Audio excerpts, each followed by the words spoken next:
How to stay motivated. Hi, welcome to Low Zone channel. We talk about ways how to stay motivated and inspired with our daily videos.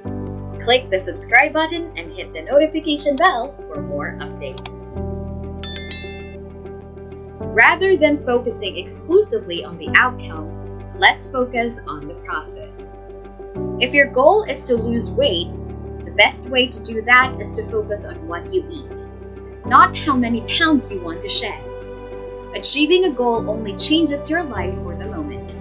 It's actually not what you're looking for. The results are not the thing that needs to change. It's actually the process behind the results. I think that's why it's so important to start with small habits. If you have a messy room, let's say your bedroom is messy, and you set a goal to clean that room, you can get motivated and do it for 2 or 3 hours. But if you don't change the habits that led to a messy room in the first place, then you'll turn around 2 weeks later and you'll have a messy room again. You don't need to lose weight. You just need better eating habits. If those are in place, then your weight will always be where you want it to be. You don't need more money. You just need better financial habits. If those are in place, then you'll always have money for whatever comes up.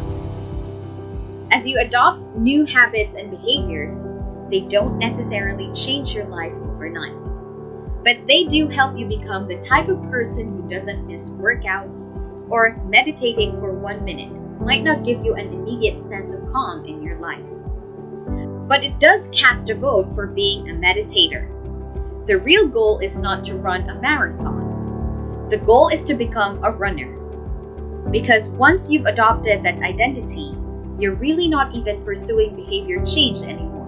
You're just kind of acting in alignment with the type of person you already see yourself to be. That's kind of like true behavior changes. Really, identity changes. Once you change your internal story and you recognize that who you are is a runner, it's a lot easier to show up each day. You don't even have to motivate yourself that much because it's just who you are now. It's like the yo-yo effect. Some trains for a half marathon and then runs the race. And that race motivates him or her to train for the last 3 or 4 months. And after the race ends, he or she takes a week off but comes back in 2 weeks. And 2 months later, he or she stops running again. Then after 4 months, he or she thinks, man, I haven't run in months. I need to sign up for another race or something. Because it's all about achieving goals. Once those goals are achieved, there's no longer any motivation driving you forward. But if instead it's about being a runner, then even after finishing one race, you still have reason to show up again next week because running is just what you do. It's who you are. Right. I think that's true in pretty much any domain. Long-term thinking is more about being the kind of person who develops that system, who follows that path. And then you just happen to realize your potential along the way. So what you have come to realize is that your habits reinforce a particular identity. And sometimes this can be positive, and sometimes it can be negative. The story could be things like, I'm bad at math, or maybe even something like, I'm terrible at remembering people's names, or I'm not good at remembering directions. All of those stories are just internal stories that you tell yourself. But each time you have an experience that reinforces that story, then it gets solidified. And so I think the takeaway here is that every action you take is kind of like a vote for the type of person you want to become. If you can master the right actions, if you can master the right habits, then you can start to cast votes for this new identity, this desired person that you want to be. Habits become easy when you find joy in delaying gratification. There is no rush. Build for the long term. If they stand at the foot of a mountain, they can see the summit and see the thing they want to make an impact. However, they do not see it as an immovable object. You can climb up fast or slow, I don't care. But there is still a mountain. What they don't understand is that life, relationships, and career fulfillment are a journey with no app for that. We got nothing. It can be challenging to build better habits because they're easy to dismiss on any given day.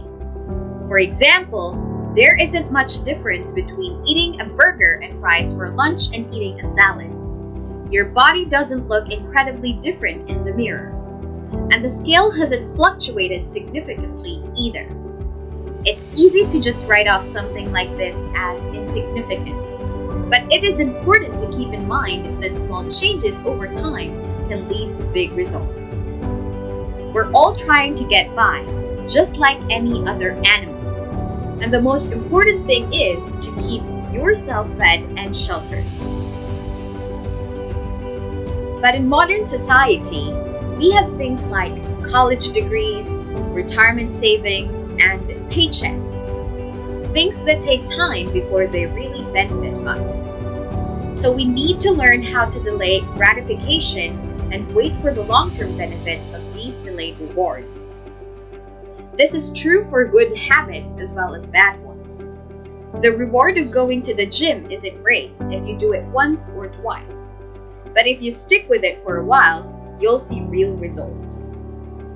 And once you understand that habits can change, you have the freedom and the responsibility to remake them. This is from Charles Duhigg. It is never too late to start taking action toward reaching your goals. We hope you enjoyed our video and learned something new. Don't forget to click the subscribe button below and share your thoughts in the comments. See you in the next video.